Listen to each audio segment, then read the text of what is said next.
এবছর স্টার জলসার মহালয়াতে দেবীর নানা রূপ, কে কোন রূপে থাকছেন, অর্থাৎ টলিউডের কোন নায়িকাকে দেবীর কোন কোন রূপে দেখা যাবে।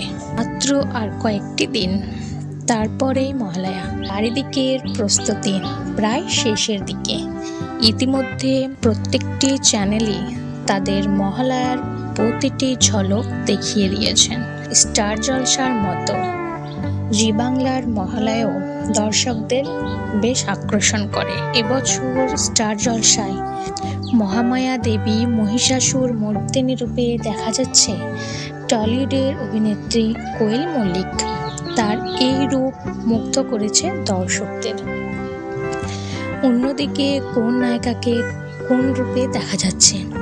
এবছর স্টার জলসার দেবী অন্নপূর্ণা বেশে থাকছেন তৃণা সাহা এবং মহালক্ষ্মী হচ্ছেন টলিউডের অভিনেত্রী দেবচন্দ্রিমা সিংহ এবং হিয়া মুখার্জিকে দেখা যাচ্ছে সরস্বতী রূপে, ধ্রুবতারা রূপে দেখা যাচ্ছে নিশা মণ্ডলকে, সোনামণিকে দেখা যাচ্ছে ববলামুখী চরিত্রে। তো বন্ধুরা, এই ভিডিওটি কেমন লাগলো অবশ্যই কমেন্ট করে জানাবেন।